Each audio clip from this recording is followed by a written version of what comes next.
Jana, I think we can start. All right, thanks, Marta. Hello, everybody. I'm very happy that you have joined us for the very first Fuck Up Night at the European Film Market.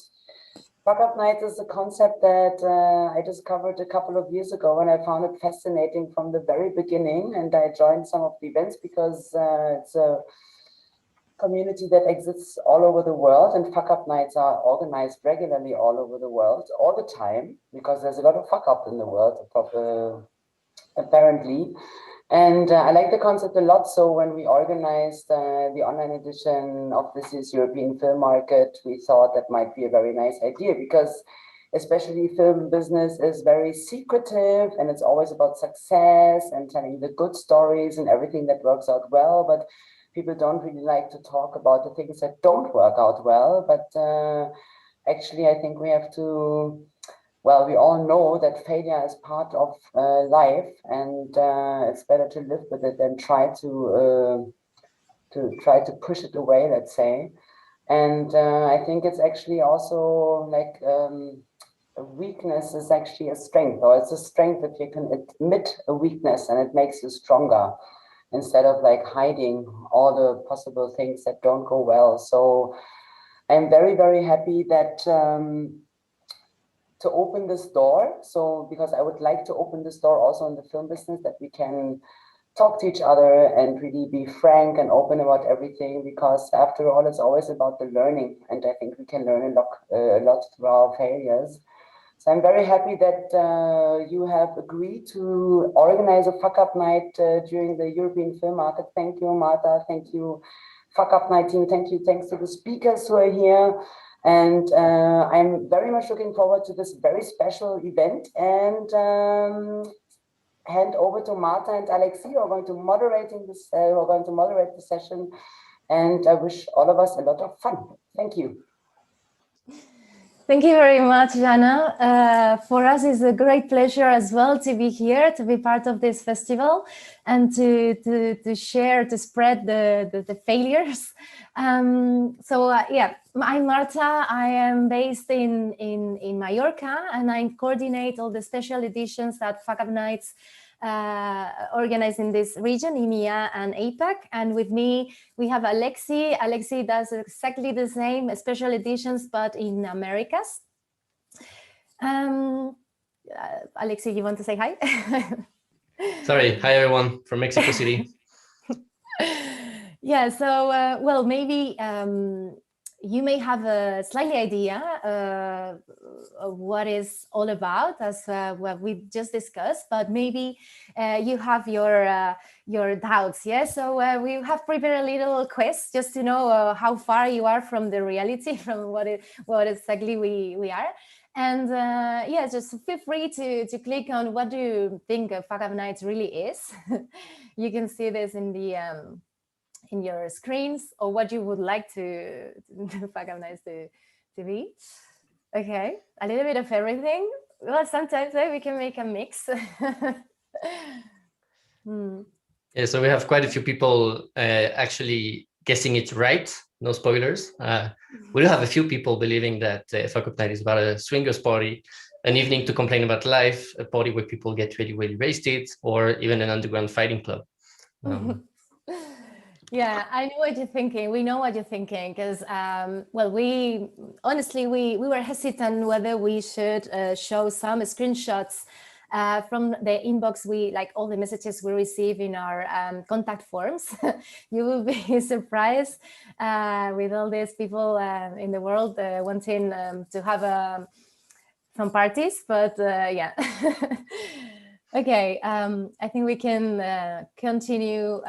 We have prepared, so I will just carry on. Yeah, so we have prepared a video for you to understand better what we do. Okay, this is, yeah, hello YouTube, people from YouTube, yeah.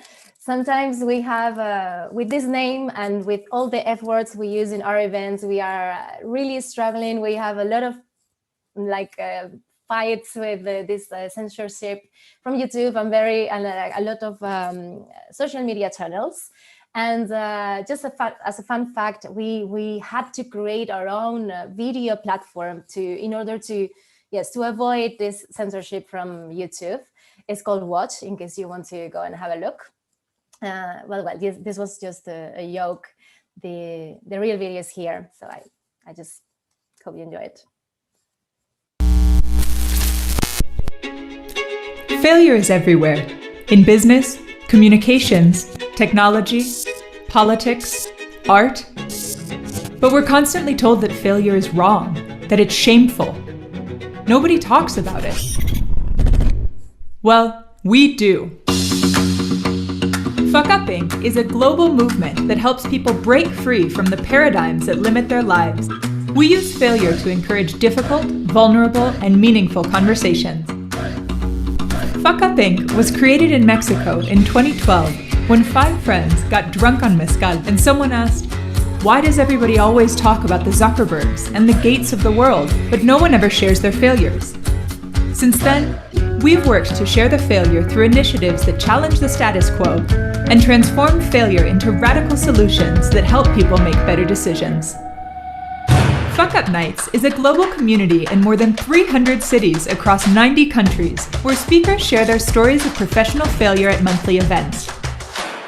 We help start conversations about vulnerability, authenticity, and empathy in local and academic communities.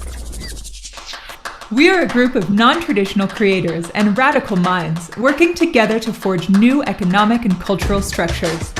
Members of a generation that is challenging the current system. Join the movement. Share the failure. Fuck up the system.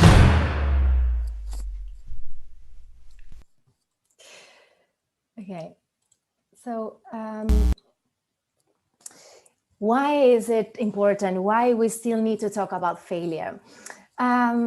We understand rationally that failure is universal. Yes, it happened to everyone. Like failure is a good teacher, right?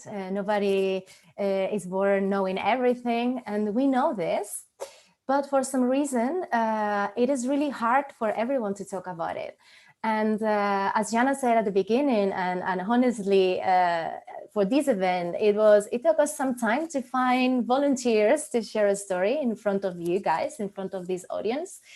And it happens many times. Every time we have to approach somebody to be a speaker at some of our events, and I believe this is something that is happening everywhere in every country and culture. People like speakers or people or professionals will be like, why would I want to go there in front of an audience and share a failure, right? So this is why we believe it's very important. And we found 2 main reasons why it is important to speak about it. The first one is we are so afraid of it that we tend to avoid it. And why this is bad is because that fear paralyzes us. Like this idea, that project, or whatever we want to do, we are so afraid of failing that we prefer to not do anything, to stay in our comfort zones and just with the things that we know how to do, and instead of trying to be innovative and to create new things. And this is bad, right? We need to stop that. And another reason, the second main reason why it's important to normalize failure is because whenever it happens, whenever we experience a failure, we feel awful, and we feel ashamed, we feel frustrated, and sometimes depressed even. I've heard many stories, like when we help the speakers with their stories to participate in our events, I've heard many speakers saying after a failure, they thought it was the end of their careers. They found their lives to be meaningless. And this is very bad. Like we have all these feelings around failure. It's just because we feel ashamed and frustrated, right? And what we found actually is that when we share the stories, we realize that everyone has a story to share, a failure story to share. Thank you, Marta. One of the main reasons why the concept of fuck up nights is so powerful, like you saw in the video, right, presenting more than 300 cities in 90 countries, is because we're storytellers, right? So we share authentic and vulnerable stories that nobody else talks about. Obviously, in today's event at the European Film Market, I think you all know better than anyone, right? The power of a good story. And like many of you at Fuck Up Nights, we use storytelling to engage people, to create emotions, connection, empathy, and even love. And since failure is universal, as Marta said, our audiences can always relate, right, to the stories that our speakers are sharing in our events. And this empathy is even greater that the speakers expose their most vulnerable self, right? They talk about a moment in their life or career where they fucked up, basically. And as a speaker, sharing this story in front of so many people, a room full of strangers, actually, they tell us it really oftentimes feels like therapy. It feels cathartic. And in most cases, when they share the story, it's the first time they do so. Because again, like Marta said, those are stories that we feel ashamed of, that we want to forget, right? But those speakers choose to face it. And most of them actually like it so much that they ask us to repeat the experience. So I hope today's speakers will feel the same. So ladies and gentlemen, without further notice, let me introduce you to Kane Quick and Tanya Benitez. Thank you both for joining us today for this event and having the courage to go on stage and sharing your failure story. So we'll start with Kane. So Kane, you're a filmmaker at Central Films in Latin America, Nuri Films in Spain and Portugal, Antonella Perillo worldwide. You were born in Palma de Mallorca. You started your cinematography career at a very young age, I think. You studied direction of photography in Barcelona, the CCC, but actually you soon discovered your vocation for film directing. And working as a director, Kane preserves innovation and aesthetic sense to the extreme. So this expertise, combined with his storytelling skills, constitute the strong points of his imagery. As an international director, he has worked in many countries: Spain, Mexico, India, Italy, France, Panama, or Argentina. And he has received several international awards for his works. Best Music Video at the Lower East Side Film Festival in New York City, Best Director at the Austin Music Video Festival, Mejor Director, Best Director at the Pantalla de Cristal Festival in Mexico, and Best Director at El Ojo de Iberoamérica in 2019. Ladies and gentlemen, Kane, the stage is yours. Okay, do you hear me? Yeah. Okay, well, my name is Kane. Alexi has just done an introduction. It's pretty weird to be nervous in front of a crowd, like a digital crowd well, at home. So well, I'm gonna share my screen in order to share a fuck up story. Yeah, so I'll see if I can share my desktop here. You should be seeing that, right? Yes. Okay. So, hola, hello. First of all, cheers. I would love to be in Berlin at the moment, but of course, because of the pandemic, well, I have to be at home in Mallorca, which is, well, pretty close to Berlin. So it's beer time. I opened the beer to be a bit more relaxed. I don't know if it's working because I need to go to the toilet now. But well, I'll explain a bit about my story. Now, as Jana said at the beginning of the introduction she did, we all know that filming industry is a lot of glamour in the outside. No, it's about a bit of bluff. We all know that, no, and we like glamour, and we like to talk about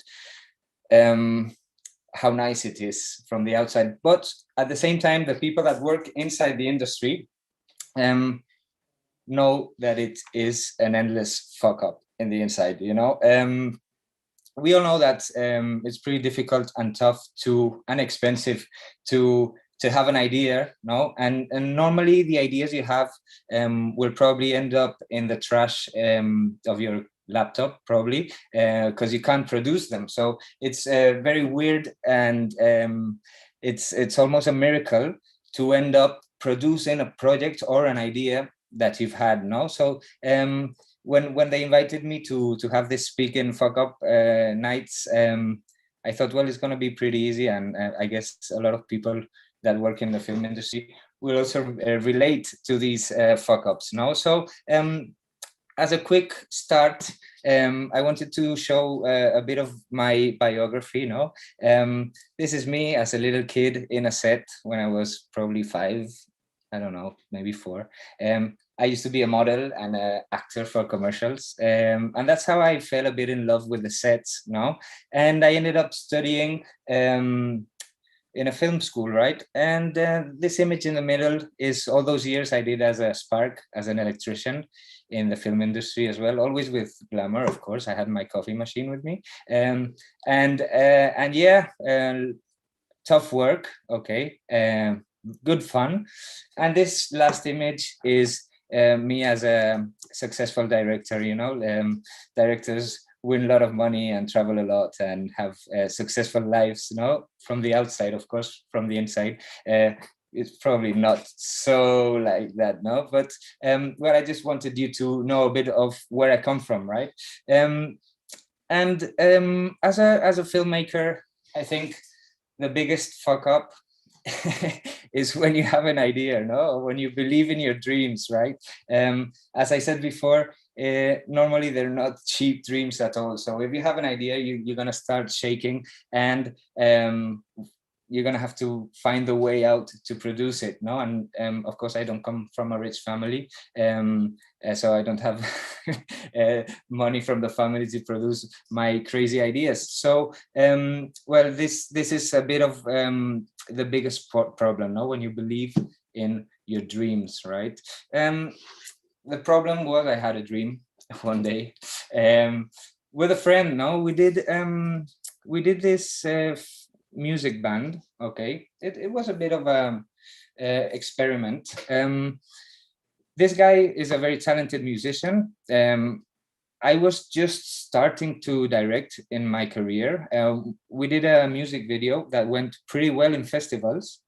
Actually, it was the only video I directed in my life. So I suddenly thought I could call myself a director. And it was pretty tough to work in the industry when you just have one one job to show, and it wasn't a mainstream job. Okay, it was a pretty dark job, but it went well in some festivals. And a production company called me and, hey, Kane, would you like to direct with us? And I said, whoa, direct, that sounds fucking cool. No, yeah, I'm gonna be successful. I was gaffering at the moment, so I thought, let's change the gloves for a director chair in the set. Sounds good, no?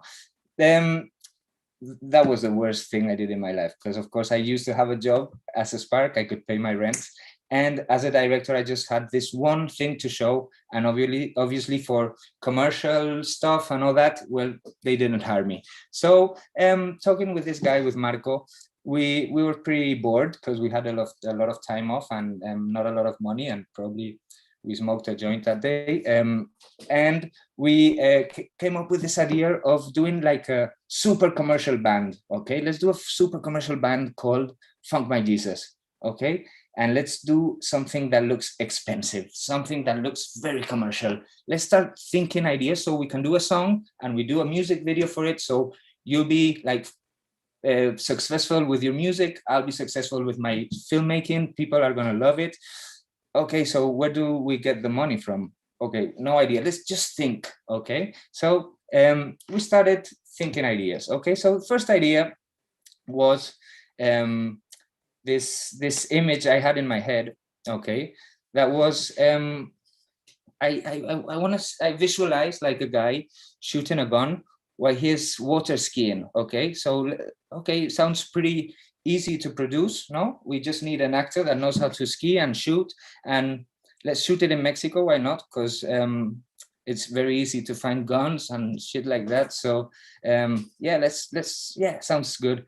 And then the second idea was even more stupid and worse. So I imagined a lemur taking some cocaine lines while holding an American Express, in the hand. And that seemed like very easy also to produce. So yeah, finally, we convinced a lot of people, a lot of good friends, that decided to start this adventure. This guy shooting there is my brother. I brought him all the way to Mexico from Australia. He left a job, a life, and he came to Mexico to help me out. because he surfs, so I figured out he could ski and shoot at the same time. So I just convinced everybody in the scene, you know, like electricians I used to work with, DP, producers. So we became a massive crew. Obviously, everyone was working for free. And we had this thing, no? We wanted it to look very expensive. We sold our cars. I had to move from my flat. Well, we finally did it, okay? And what we call the project, it was called 24K All You Need Is Gold, no? So we wanted to really look like very blingy. Of course, it started to come a very expensive, ultra expensive joke, sorry. So, and something similar to this happened, okay? So I just edited like a small piece of what we did. I forgot something. We wanted it to be in the 70s, so that makes it custom design, etc. Big houses, lots of women, no? So let's have a look at a bit of what we shot.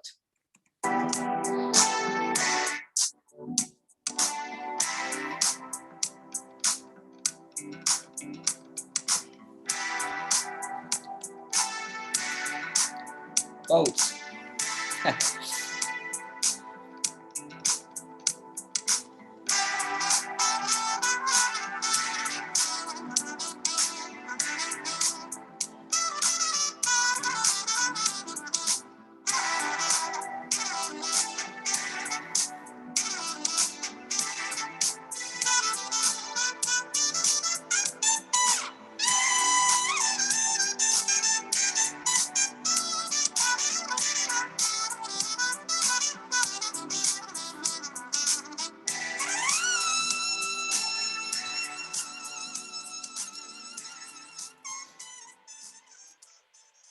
Well, yeah, we suddenly made it. We were shooting in Acapulco, in Mexico, and let me check how much time I have left, because I think I'm talking too much. Okay, 2 minutes. And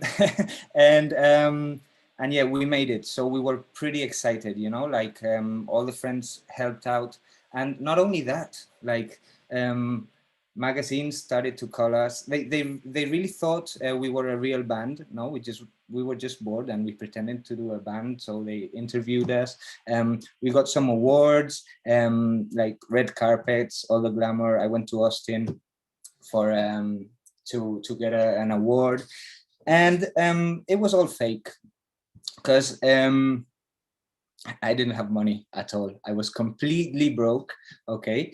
And of course, when you get to a point that you risk all your life and everything has to do with this only project, there's a point that I didn't have money to even like go and buy a burger for eating, you know? And I remember one turning point, you know, that was very depressing, is that they invited me to a festival in New York. I've never been to New York, so I thought, wow, this is so epic. And I, you know, like how festivals work, they give you an award, but you have to pay for it, you know. So I couldn't pay for the award. I couldn't go to the festival to receive it because I was completely broke. Okay, and that was like a bit of a turning point, you know, like when you say I've risked everything, and well, people are liking it, but I'm not materializing it in somehow, you know. I wanted to keep working with this, but I really couldn't, no. So back to real life, and real life sucks a bit, no, especially when you've been directing such a cool thing with lots of chicks and, you know, Alamur taking cocaine and gunshots, you know. So there's this moment that success is very close to failure, you know. And yeah, I wanted to be loud and let the audience know that, hey, I'm Kane, I'm a director, I want to shoot, I want you to want you guys to know what I do as a filmmaker. And it didn't work so fast, of course. Finally, after many years of carrying on working and insisting, I'm a director now, and I pay my rent as a director. I don't have to do extra jobs now, but it's a tough one, and we all have like this side of having a really tough time following our dreams, right? So this is a bit of my story now. And as a metaphor, like I would say follow your dreams, but don't forget to invest in Bitcoin or something else, no? And Bitcoin is pretty unstable. It's like our life as filmmakers or film lovers. We're all, so it's a good world to invest. We'll pretty get to know it. So, well, this is a bit of my failure story that, well, in the end, it becomes, it's tough, but it becomes a way of life that we all love. No, we all like kind of this stressing and crazy life, I think. Okay, so well, thanks a lot for hearing, and I wish I was there to see your faces. Well, cheers. Thank you so much, Kane. How do you feel now to share a failure story in front of an audience? Was it the first time, I guess? Well, sometimes when I get drunk, I you know, I share it with my mates, no? But yeah, I was pretty nervous, and yeah, I'm pretty. We all know this industry is full of let's call it bullshit, no? In a nice way, you know, like it's a lot of what you see in the outside, and people don't get to know how you really struggle to conceive your projects, and because of these ideas you have, you struggle a lot in, like, as a director, as producers, whatever, actors, worse, you know. So it's a pretty tough industry, and there's a lot of unhappy people, you know, because it's very, very fucked up. But yeah, sharing the failure, of course, helps people to understand that it's okay to fail, you know. I think you have to fail to get somewhere. Yeah, just as here in the chat, Mo said, without failure, you cannot truly appreciate success, right? Totally. So, well, somebody here wants to know if you invested in Bitcoins finally and not gold. Yes, I did. Yeah. And besides your mates game, did you actually, before today, share this story within the industry? Let's say you're presenting your portfolio, I don't know how you call it actually, your reel, etc. Like, do you present this as a success, I'm guessing, or do you actually tell the other side of the story as well? You know what, like when you show your work, it's when it's done already, you know. So people say, oh wow, cool, like gunshots, cool chicks, tits, Alemur taking cocaine, like it looks amazing, what a nice idea, you know. But people don't really ask, they just see the final picture, you know. But yeah, it was probably more than a year working every day on this project. 11-minute music video every day, and without earning money, you know, of course. And struggling, like on that year, we thought that the project wasn't gonna be, we weren't gonna be able to shoot it like 3, 4, 5 times, and we didn't give up, you know. Like, to get to shoot something is so difficult, no? So yeah, people just see like the finishing, no? So no, people don't normally share, like ask. Well, yeah, and of course, if they ask, you say, well, we shot 5 days in Acapulco, 1 day in Mexico City. It was a blast. It was tough, but we had a good time. And you're lying. You just don't want to say the full story, you know? It's pretty tough. Yeah. Sure. By the way, it's flour that the lemur is taking, right? Yeah, we tried with sugar. He didn't like sugar. So it was flour mixed with something else, but all edible, you know. Actually, right. At the end of the all of the music video, like we say, like no animals were harmed during during this movie, you know. So yeah, actually, the lemur bit one of the girls, so he probably was too high on drugs after the shot. All right, guys, if anyone else in the audience has a question for Kane, now is the time. This is a unique opportunity to discuss and to know more about failures. Maybe, well, I want to know, maybe in the end, at the end of the session, we want to know if you also have, or you feel relatable and familiar to this story. And I wanted to know, well, while the audience thinks of their questions, I also wanted to know, because you mentioned that in the middle, you were like hesitant. So have you, during this period of 1 year producing this video, did you ever thought of it was a bad idea? And we always thought it was a terrible idea since we started writing the script.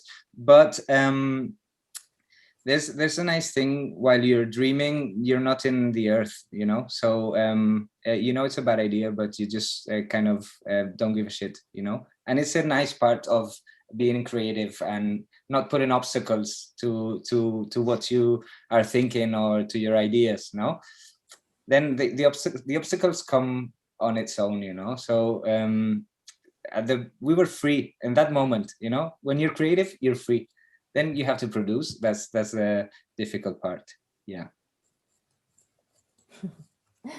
So we have a question here for an anonymous person. So where is this clip sold? How is this video make money? It wasn't intended to make money at all. We just wanted fame.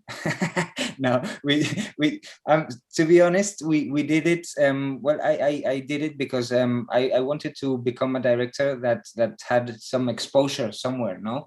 And the idea was, from the beginning, was to do something that looked very expensive, and in a certain way it criticizes that. If you watch the movie, it's criticizing all this kind of glamorous richness from doing it with a glamorous and very expensive craft, you know. So it's a bit of a dystopia there. So yeah, it didn't make money at all. I mean, after 2 years or something like that, when creatives from agencies and all that started watching it, they say, oh, this guy, I want to shoot I don't know, Coca-Cola ad with this guy or whatever, you know. So it does make money after 2 years if it works, if people like it, you know. But as a project, it was just for fun and exposure as well. Yeah, of course. Thank you, Kane. And we have a last question here. Did the music video lead to more and better work? Yeah, definitely. This was a very strange point in my life, because to be honest, like I did this effort for 1 year.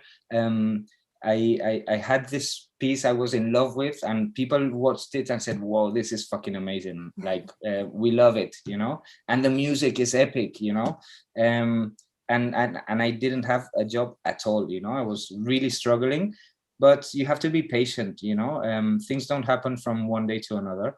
And in the end, well, people started liking it, and it changed the way that people approach it, me as a director, because I was able to show what I was capable of. And that's a very sad thing, but I don't know how to change it neither, no. But people hire directors or creative people that can justify their talent in a reel, in a book, in whatever, you know. So there's very little chances of people trusting you just for trust, you know. You know, it happens, like if I don't shoot I don't know, whatever action scenes, I will never be called for an action movie, you know.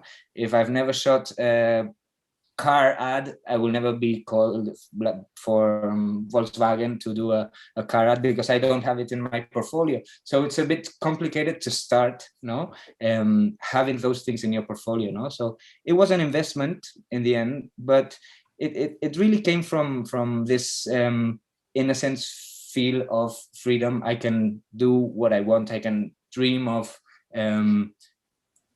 having all this crazy film done just with friends, no, with not an actual like real money behind it, you know. So yeah, it was an investment in the end, let's say. All right, Kane, thank you very much. I think we don't have more questions.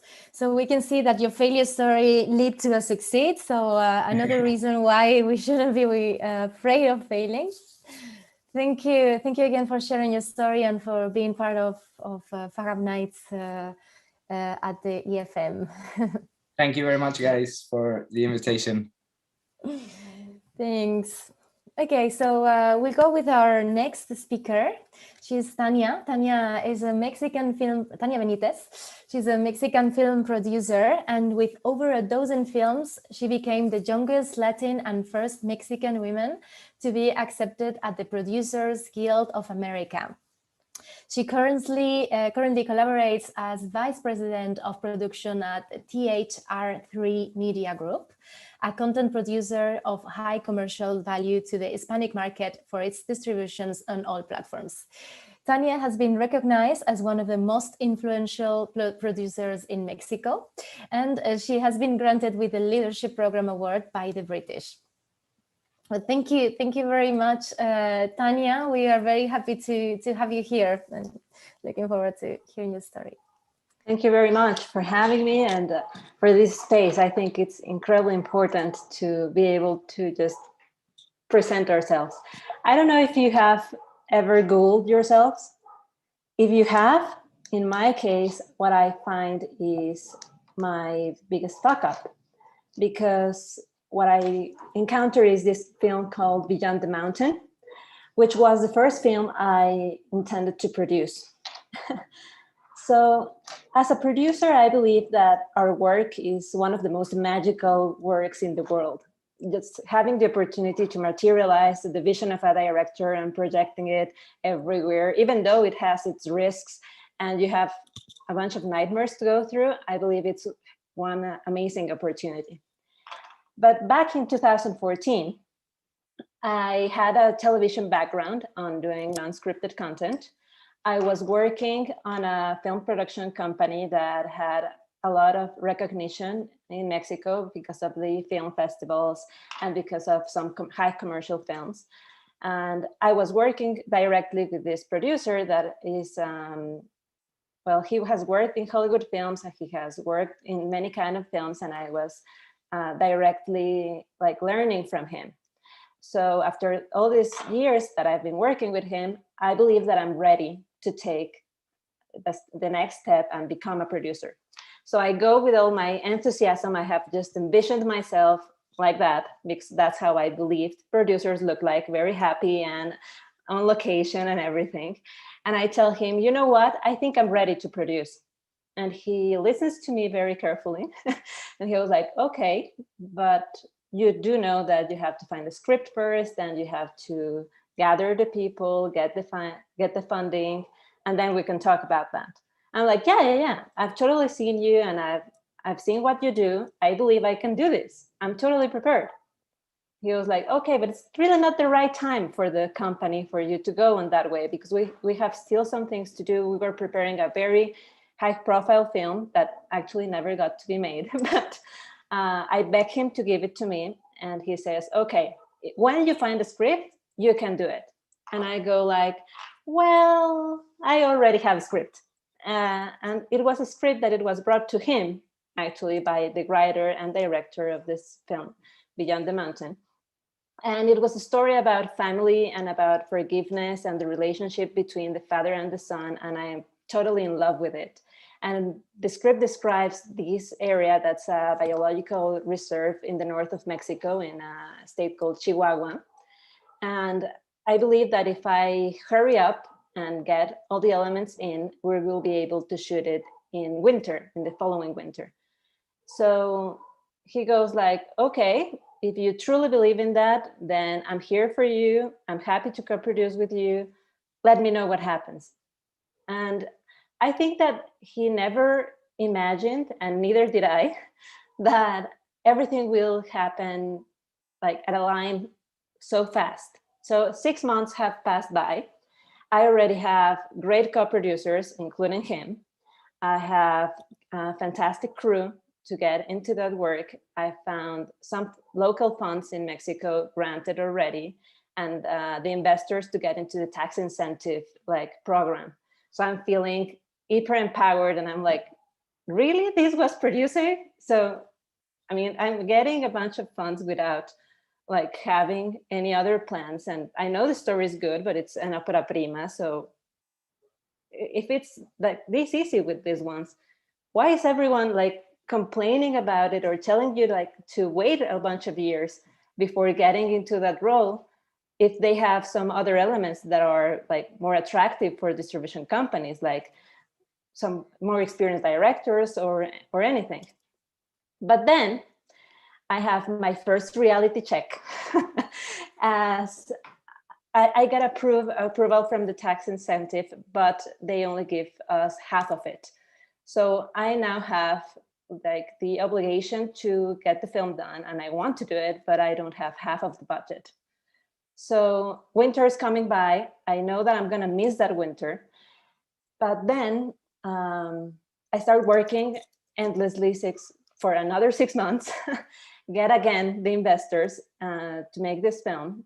And then we get rejected again by the funds, and they give us only half of what we asked again. So 2 winters have gone by. The movie that I believed that it was going to be made so fast because we had all the elements, it's not being so fast at all. I'm still missing part of the budget to be able to take all the crew to the north of Mexico and shooting in there. But I'm also not willing to ask for help to my mentor and at that time boss and partner, because I've promised him that I will make it happen. So I'm like, okay, I don't know how to ask that. What do I do? I go with the local government in Chihuahua and ask them for help. They say yes. And it was not enough to make it comfortable budget, but it was enough to shoot it for the weeks that our director wanted. And it was going to be possible to be there on the next winter. So we go on scouting, and the biological reserve looks amazing. As you can see, I was all happy and smiley because I believe that I'm finally getting it done. And then we go all the way. The beginning of the shooting is a little bit hard because I get sick with the varicella virus at the end of pre-production. So I'm hesitating on what's going to happen, if I can go, if I'm not putting anyone at risk. But in the end, things go well. We get to Ciudad Juarez. And being in Ciudad Juarez, which was one of the cities also in the script, was incredibly challenging, because for those of you who are not familiar with Juarez, Juarez has gone through this violence crisis in the past decades, and it's a really tough city, especially for women. And in our case, I had a crew that was predominantly female. So having that within my shoulders every single day, unknowing what would happen, if we were going to be okay, we had to shoot at night too. It was the worst possible thing to happen. But in my head, it was worth it, because in the last week of shooting, we were going to be able to shoot the snow that we've dreamed of since I read the script for the first time. So we got to the last week, and there was no snow. It was the hottest winter, and as for the locals, they mentioned that it was the hottest winter in the decade. And it was the only one in which we didn't get snow. Even the next year when we were post-producing, there was a bunch of snow. But having that in the balance, I'm like, okay, so maybe I rushed in too much, but already 3 years have gone by, and I have been working in some other projects, and those have been going so well that I'm like, what do you do afterwards? So it wasn't the perfect plan, but well, maybe we have to just keep on going and then find a festival for the movie to be premiered. So we finished the film, and with the finished film, as I've told you, 4 years have already gone by the time we finished editing. And in the meantime, I was able to produce 4 other films, which were having really good box offices for the ones that were comedies, and success in some other festivals, like genre festivals. And even one of them has gotten like these very welcoming words from one of my film heroes, well, 2 of my film heroes, one of them a Mexican director. And I'm like, what, is this for real? But still, I don't know what to do with my finished film. And I got one of the biggest paralyzers in the world, which was success. As I succeeded, like starting to ask anything wasn't even like in the point. And I have already produced to my mentors. So like saying, you know what, I know that I'm your producer on this other film, but the one that we did first, I don't know what to do with it. It was too hard. So I decided to take an emergency exit, and I go to Italy to finish my MBA. And I totally want to forget about everything and say, you know what, if I'm here, I can justify myself by saying I'm studying and I'm so far away that I'll take a look at that afterwards. And then Villante Mountain strikes back and says, you know what, you can't just forget about me. And the film gets into Shanghai Film Festival. It's selected over there. And it somehow feels like the perfect opportunity for the film, because it's a good festival. It might give us an opportunity for distribution, because we still have no distribution then. I started arranging things to go, but in the end, I don't. I decided not to go. And after the festival ends, I started walking back home in this precise street. And I realized that I'm trying to convince myself on all the reasons why I didn't want to the festival. Like, well, I didn't get my visa on time because it was like too tough to get it because I'm a Mexican. I had to get my passport all the way. Then I was like, well, maybe the flight was tough, and it's actually a direct flight from Milan to Shanghai. But I'm trying to do like all these like logical scenarios in my head to protect my ego. That's the moment where I realized I've seriously fucked up because I have a film that's finished that I'm not taking good care of, that has no snow, which was the very first thing that my director wanted on it. We have no distribution company, no sales agent, no festival calendar to go. And I'm incapable of talking to my fellow co-producers, even though they were amazing and they were much more experienced than I was, because I was paralyzed and I was being the worst possible thing a director can have. And that was a fearful producer. I was so afraid of like putting like the shields down, and I have lost myself in the expectations of everyone, because everyone around me was like, oh, you're doing great and you're this promising person that's so young and you have done so much, that I forgot why I started this journey, and I forgot why I wanted to be a producer, and what I forgot also the difference I could make by leading differently.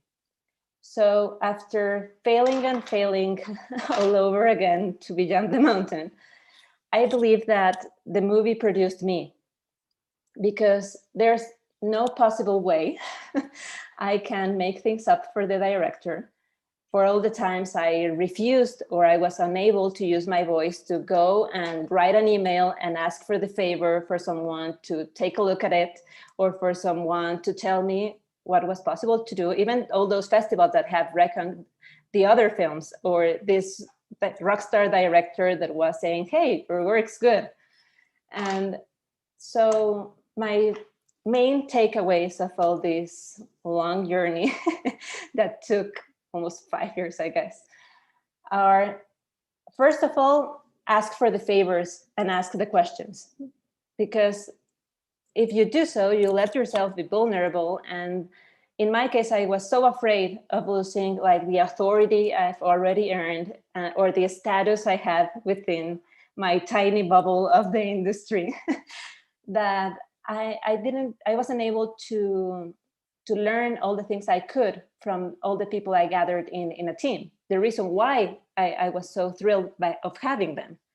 And it was okay not to be prepared for this journey, because even though timing messed up with the calendars, still it was my first film, and it was the first film that I wanted to put on there in festivals, and all the others didn't have all that like weight on the shoulder that I put to this one by not being able to say anything about it. Second of all, I think the best possible like enemy of fear is definitely authenticity. If we take our shields down and allow ourselves to be present at the time and say, this is happening, and actually like embrace the kind of leadership we have, I believe that then that makes all the difference. If I try to see the difference between some of the films that I was producing at the time, that was mainly one of them, that in one of them I was being authentic, and in the other one I was just forcing the pose of the superwoman I portrayed myself as at the beginning of the financing stage. Third of all, listen to your body. My body tried to tell me through all those years so many times, ask for help and stop just eating every pressure you can have, by getting me sick, by getting fever, by getting everything. And I just refused to listen. That if I have done that before, probably we don't have to die through the working on a film and to produce a film. And well, it took me a mountain also to learn this last thing, that is, never forget why you wanted to have that specific seat on the table, why you wanted that spotlight. I forgot totally why I wanted Beyond the Mountain to be part of an important film festival. And it wasn't out of getting the claps or dressing up, even though I love dressing up. But it was more about being able to give someone's dreams a specific voice, and being able to share all of that and forget about what the expectations were on me and start thinking on the projects I took from then on. So I ended up deciding, coming back, I don't remember if I told you that there was this point in which I tried to escape from film because I got a job offer from a luxury retail company.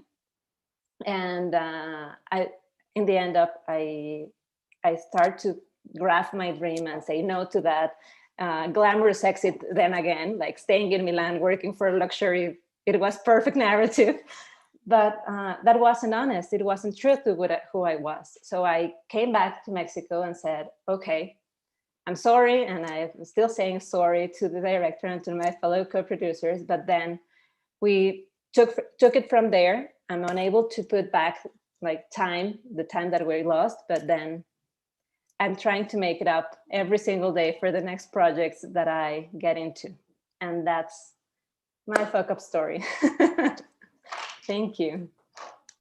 Ooh, thank you so much, Tanya, for this display of authenticity and vulnerability. What a great story. You can put your questions for Tanya in the chat, or rather in the Q&A. Actually, I'm also seeing on YouTube, trying to see if we have some questions. Meanwhile, well, first easy one, just like we asked Kane, how did it feel to share your story today?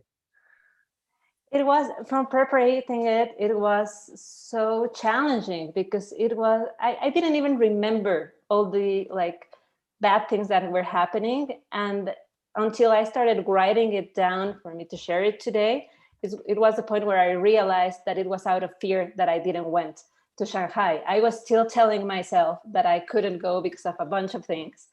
And by writing it down, I was like, of course. And probably my co-producers and my director don't know this story about me almost quitting film industry and not believing I was a good producer after trying with some other films.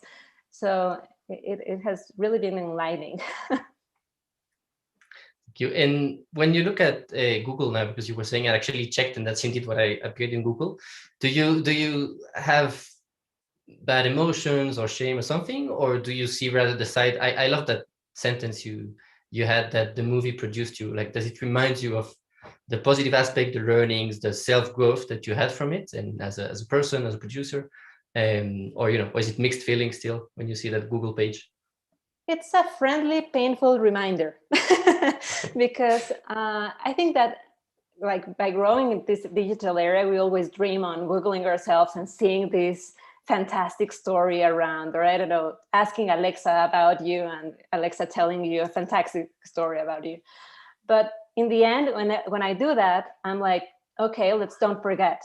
Let's just don't forget that I have to present myself. I have to present myself with anything I'm trying to invest my time, my energy, and like the people I have around, because all the work that everyone did, I wasn't able like to appreciate it enough just out of the clouds I was having in my head out of an external pressure. So every time I do that, it's always this reminder of saying, okay, why are you doing this film first? And second, why is it important? Not for you, but for the ones that will be able to watch it in the years to come. Thank you. We have a few comments here. Sinead saying very authentic, strong, and truly empowering. Thank you, Tanya. Also, Norman from our team, thanks, telling me that from YouTube. Simon Levy says, beautiful story, full of lessons, thanks. And Cherky, sorry, I don't know how to pronounce your name. You'll tell me. Thank you so much for sharing it. It's such a great lesson to learn. I have made up excuses before not to take good care of my own project. Totally know that pain, so feel identified. Thanks, guys, for doing this. Also, Kane, Marta, and if you have questions, also feel free to open your mic. And there is a question in the Q&A, Alexei. Oh, haven't seen it. Thanks, Marta. Yes, Openman asking, how did viewers react to the movie? Yeah, interesting. When they finally got to see it, very well, because I think that we've been putting so much like energy on wondering why it got all the no's at the film festivals we actually submitted the film to, that we started thinking it was about the film, and it wasn't about the film. It was just, it hadn't reached yet the right hands. So it ended up being on a festival in 2019, and then in 2020 at the We Are One Film Festival. And that was it was even a harder reminder and saying, we should have done this before. We should have put ourselves out there before rather than later. Because when was everything finished? What year was it? It was finished in 2018. I mean, late 2017, okay. Early 2018. Okay. And I mean, we all know that fuck ups, we mentioned it, right? It's coming all over the way. Kane told us about it as well. You probably had other obstacles since then in your career. Has there been one single moment where you regretted not accepting the Milan offer in the retail industry? Thank God, no, because I did hesitated on missing Milan because, of course, it had all the glamorous thing around. But the truth is that I can't just imagine myself doing anything else. I love the pain of producing. I love like the struggle of doing so, and all that it takes. It's really magical when it happens. And when you see all the people around, I think that all of us that are here in the EFM, or some of the ones that are looking up for us in YouTube, we know that it's somehow like addictive, but at the same time, when it finally reaches someone that tells you, you know what, that's the story of me and my father, and I was able to forgive him after watching it, that's no way that you can compare that with anything. Like, I don't know. To me, it's just impossible to imagine somewhere else. Beautiful. And I think it links with what Kane was saying as well, like loving that style, that way of life, and that uncertainty and those obstacles that come in. We do Fuck Up Nights events with all industries all over the world. But it's very nice today to see that in the film industry, such passion, no? from both of you, from everyone, I guess. And the reasons you're doing it, and perhaps those failures that happen to you are even more personal or intimate or impacting perhaps than a failure story from a business, so that's really nice to hear. I think we have someone else. Oh, Ilan Gerard, thanks for your question. Tanya, your story is very familiar to many producers. Do you think you would have been able to listen to advice from other people? Well, I think I would have been able to listen to advice. Probably yes, but I wasn't able to ask for it because like thinking it like from now and then looking back, I was doing that with the other films. I was asking for advice. I was saying, you know what, I don't know how to manage a gender film. I don't know how to do this and this and that. Or like go and ask someone that did similar films to watch it and tell me what they thought and everything. And I think that's a very valuable moment, like when you're able to share it and listen like to the feedback. I think that even if I have gone with my mentor, with one of my co-producers, that would have made all the difference. And I would have been able to take that advice in. But it was just about like not letting them down. And without trying not to let them down, I was losing myself. Thanks. And going back to Kane, have you ever worked with producers like this, or do you relate to these experiences? It's I think failure in the filming industry is more common than in other industries. I don't know. I think it's pretty normal to fail, like in projects and producing and whatever. And of course, there's a lot of fear when you work, but it's like a kind of a drug somehow, like you get very hooked up to those extreme feelings, of losing everything, but you don't give a fuck, and then you lose it, but you still have a passion in life, and then suddenly you're in a set and you're the boss, and your ego comes up and down, up and down, up and down all the time. So it's a constant battle with your ego. And I think that happens with all the people that work in the film industry. Nice. Yeah, next time we should invite actors and all of the aspects of the industry, because I'm sure it's kind of similar, right? About the ego, about everything. Marta, I think you wanted to say something, sorry.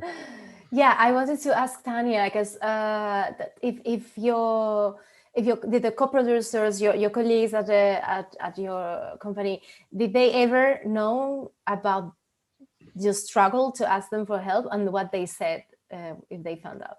No, I think they're getting to know that today.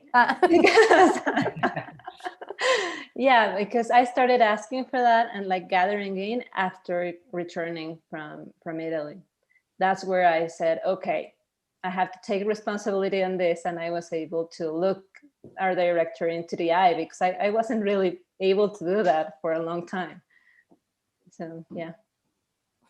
So say hi to them. Yeah, hi. I'm sorry. But I'm here if you want to do something else. Brilliant. All right, guys.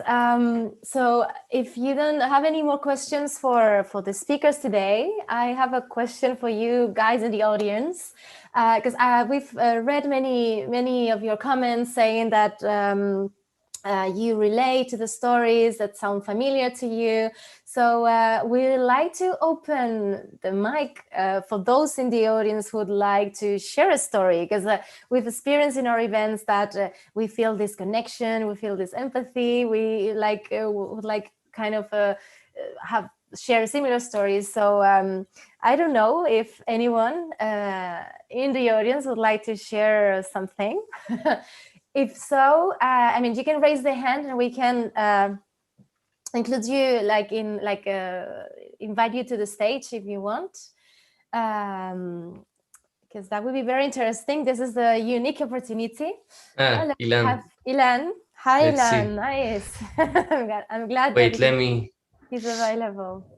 Promote to panelists. And meanwhile, also everyone, I put in the chat the link of our YouTube channel where you can find the video, because some teacher at a film school asked how she could show that whole session to her students. So here you'll find it. Do we have Ilan? Yes, Ilan, I see you here. You can unmute. And yes. Hi, everyone. Hi. Hi. So yes, I'm really interested in those stories because I'm a producer myself. I've been in the business for 30 years. I have also my fucked up story, but they involve too many people, so I find embarrassing to share. But I've been working recently on a mediation degree to analyze what are the problems. And I think one of the problems is that, and the two stories we've listened are really interesting, it is that there's a problem of alignment of expectation from different people that are supposed to work together. And actually, I think the role of the producer is to facilitate the conversation between the different departments who make a film, but also to be able to align himself and to explain what's going on with his co-producer, with the director, etc. So, and what I found more and more, because I've worked with first-time directors and very experienced director, is that, I mean, the young filmmaker very often have a feeling of entitlement that just need to step in and you'll be famous the next day. And actually, it doesn't really work like that. It's painful, it takes a long time, and the success is never guaranteed. And that kind of distortion between the level of expectation, especially of the younger filmmaker, and the more experienced people in the team, or the distributors, etc., is creating a lot of tension and a lot of fucked up situation. So I wanted to open the discussion with you because it's been my impression, and I, you know, I produce quality film. I have a couple Academy Awards. I won big prizes, but it's more and more, you know, a situation that the industry is facing, because you want to have everything quickly. What would you say to that? I totally agree with you, and I think that also the pandemic has taught us like timing is so relative. I mean, we wanted to do so many things, and we were in like this kind of rush to get everything done, that now we're like learning to do things differently. I mean, even this is being learning to do things differently. And I agree also on the part that it takes a lot like to have that like measure on things. In my case, afterwards, I mean, and I'm now involved with both worlds of distribution and production. And the truth is that we get to be like this, like if we were playing soccer, probably we'll be like the one that has to stop the ball and say, hold on, let's go, and take it a little by little until we score. Yeah. Yeah, I think, yes, you have a point. What do you think? Yeah, thank you very much, both for your comments. And you mentioned something very important, Ilan, about expectations. And this is something that we realize as well at Fuck Up Nights and the Failure Institute. This is a common element in many failure stories, not only in the film industry, but like many other industries. And also putting on us pressure on what they always expect on us, whereas sometimes it's just an impression, right? And we, as you said, we don't double check, and yeah, this is all over. Like all of this can be easily sorted out with communication, with clear communication, with transparent, not assuming, and etc. But yeah, it's very complex and common in many industries. So yeah, I don't know if Jana has experienced something similar, or Kane. I think it's really a lot about expectations, actually, and the expectations that you have to yourself. Because I mean, of course, there are mandates and people really asking you to do something, and but in the end, it's always what you're expecting from yourself and the kind of ambitions that you have. I mean, I think we saw that very clearly with both Kane's and Tanya's stories, and I really like what Kane said about like you don't need to worry, the obstacles come by themselves. You know, it's like it's not really about these kind of things. And Tanya said, like, this film produced me. I didn't produce that film, it produces me. And this is basically about the learning and about what you, I mean, we found ourselves in the same situation. You know, you have been doing something for decades. You have been organizing the film market. You know, I mean, every year there's some sort of catastrophe. Something is always different. Something is always new. But in the end, you know what you're doing, and you know your work, and you're kind of like, you can expect what might happen. And then you find yourself in a situation where everything is completely different. I mean, the situation that we found, all of us, we found ourselves in the situation last year with Corona coming in.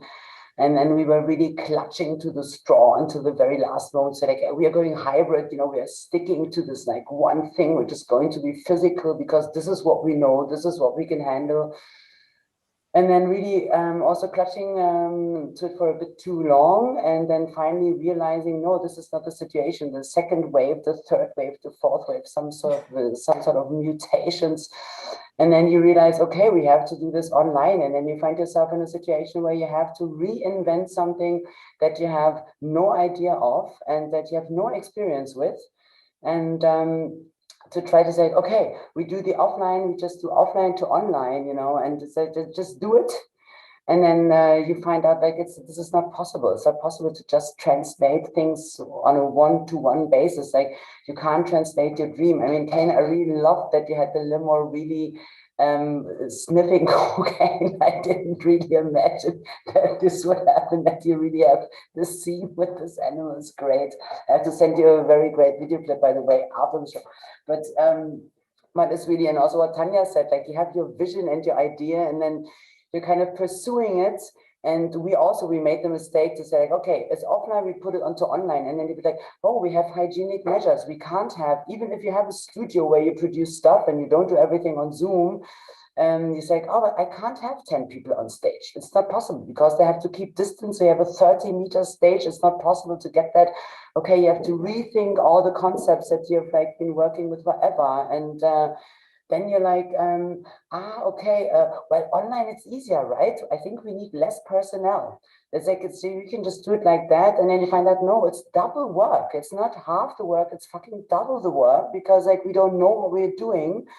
And we have to figure out how we don't need 18 people to move a chair from A to B in the museum where we organize the market, but we need 18 people to take care of a chat and to learn how to create a breakout room and these kind of things, you know, and we are all like really good in what we're doing, but we are not like IT people. And then at some point you're a bit like, oh, I think our server doesn't have enough capacity. Can our server hold like 5,000 people visiting an event at the same time, you know, of 27,000 people visiting a website when the website is the only place where you can meet, you know? So this is all these kind of things. And of course, the financial part, because I mean, we generate our income by what we are selling because we're a market. And then you're like, okay, but this doesn't work anymore because we don't sell any chairs, we don't sell any booths. How do we generate money? We actually don't really generate money. And then you also need to try to make something happen that works on a different level. But then you're like, oh, how much is the market badge? Like, this is perhaps too much. This is perhaps not enough to earn the money. Then you find some sort of, you know, you're guessing everything that you're doing. And then we had this funny situation that we found a price for the online market badge. And then it turns out that our system can only apply one price to one item. So this price was already applied to another item. You know, we are a public institution. So in public institution, everything takes a bit longer than in the real life. So and then you have like, I don't know what, it takes a week to discuss the stupid price. Then you finally have a decision and you find that, oh, the price has already been applied to another item. Let's find another price. So then you have to make the same kind of round with the other price. It takes like, of course, it doesn't take forever, but in your feeling, it takes forever. You know, these like suddenly 5 years, I mean, in our case, it's not 5 or 4 years, but months and weeks have passed and be like, fuck, it's like 1 week before the event. And all these kind of little things that come together. And then, and I mean, now it's running, we're here, we're happy to like have you all here and have made this cooperation. And there's a lot of good things, but if you had asked me exactly a week ago, how do you feel? I would have said like, we are really feeling fucked up and we don't know if this is going to work out. We have no idea. We are depending on not our manpower to carry a chair from A to B. We're depending on servers and technical stuff and things that we don't have under control, you know, and in the end, it's all good. I mean, all good is relative, of course, but it's okay. And we are happy that everybody's here and that everybody's kind of like also very generous in adapting to this thing. But the fuck up that really stays in our case, not in Tanya's and Kane's case, but in our case, it's really that what everybody in this industry is really missing is the in-person encounter. Meeting people face to face, have the energy. I mean, I think we have really created a great energy here tonight, thanks to your stories, Tanya and Kane. Thank you so much for sharing this. We appreciate it a lot, because nobody speaks about failures. And but the fuck up that basically stays and is something that we can't make up for is that we can't create this in-person meeting. And it's really strange because usually you work your ass off for an event, and then you're looking forward to the event taking place, to the festival, you know, to the moment where everybody gets together and you have the glass of wine and you stay long in the night and you end up dancing somewhere. And this is like not happening. So basically this week now feels like the mixture of the week before the festival, which is like total excitement, and the week after the festival, which is like total coma. So it's this really awkward mixture of all these kind of things, and it's not so much about looking forward to things, to the thing happening, but 1 week ago we were actually waiting for the 6th of March because we knew that it would be all over by then, and whatever happens, like this would be like, at least we're out of this, you know. So it's really nice. I'm really going to keep this in mind, like, because our event also produced us. I mean, we've also produced the event, as you can see, and you also produced your film, Tanya, but also like, it's really about, we have a lot of learnings, and we have encountered a lot of obstacles on the way. And if you ever want to organize an online event, don't hesitate to contact us. We can tell you all the mistakes that you can possibly make. No, thank you on that. We'll definitely be needing that in the years to come. You should share your experience as a speaker next time. Yeah, thanks so much for such again authenticity. I think we have Jackie saying she absolutely loves you going off. Kind of feels like we're all at the bar getting drunk. So you see, the after hours are still there. And Colin, cheers, saying that being a producer can feel like your head is on fire while you're riding a bicycle. Then you look down and you see that your bicycle isn't on fire. He probably stole that line from Christine Vachon, but it rings true. And he said it sounds like running a festival nowadays. And I have a question. Do you think in post-COVID world, let's hope that comes, you know, when you have the festival as it used to be, do you think it will be going back to the same, or will you apply everything that you've learned here and complement the physical festival with some online events and like everything you've been learning this year? I think we would definitely, I think it's, you know, there's always two sides of the medal, and there's always an advantage and the disadvantage. And I think like there are like two good things that I can say like straight away, because it's like something that comes to mind immediately, is on one hand, what we said before when you were welcoming everybody from LA and from Italy, you know, because you have these local events taking place in Berlin and in Mallorca and in DF and in wherever in the world. But what I really like about this online world is like super inclusive. As long as somebody from LA is ready to get up at 8 a.m., thank you for that, joining with a coffee instead of a wine. Or perhaps they're having a wine, actually, we don't know. And to really like it, so it's very inclusive. So it gives the opportunity, especially when it comes to festivals and markets. Also what Kane said, like he didn't have the money to travel to New York, you know, and what does it bring to you if you have an award somewhere and you can't travel there, nobody invites you and pays your travel fee. So I think it's very inclusive because people don't have to pay for accommodation, people don't have to pay for travel, people pay for an online version, they can still participate, even though it's only online. And then the other very nice experience that we made was with our networking events, because we were also wondering at the beginning, who is going to sign up for a networking event at 6 p.m. if you can like hang out with your boyfriend, with your family, with your friends, perhaps not in a bar at the moment, in Germany at least not. But you know, when you can have a real encounter with a real glass of wine instead of like having like this online thing. But what we did was we played Zoom roulette, which puts you randomly with people into breakout rooms. And this is something that actually worked out very well, because this is something that doesn't really happen in real life, because in real life you know whom you're looking for, or you look for the people that you know. And you would never, like, perhaps I would never speak to you because I don't know what, I was like, who's that person? No idea. Wow. You know, you have this business perspective always, like you have to make your contacts and you need to pursue your goal. So this is something that worked really well, because it also puts you on eye level, because it's also something, a problem in the film industry, that you don't really necessarily meet on an eye level. You know, it's always like checking out the position. Is this a person that can help me? Oh no, can't help me. Okay, not interesting, you know, and looking up to people or looking down on people. So this is something that worked really well. So there are some features in this online world that are cool, and I think we need to stick to those and like combine it next year. But then also be aware that if we can really make this event happen physically again, because it's really important, because the market is made for taking place physically, we have to see if it works out then, that you can combine both worlds in the very moment. But this is again another, you know, it's a trial and error. It's really, for us, this year was trial and error. Yeah, that's that thing you said about merging the two worlds. I think that's the future, and I think it's very exciting. Just as you said, being able to be present here all together from our places without the need, or like maybe otherwise we wouldn't have attended, right? And this is opening a massive door, like making, like bringing us closer. Well, thank you very much, everyone. It was amazing to share these ideas. Well, we have a party tonight. Thank you, Marika, for for inviting us. E-party.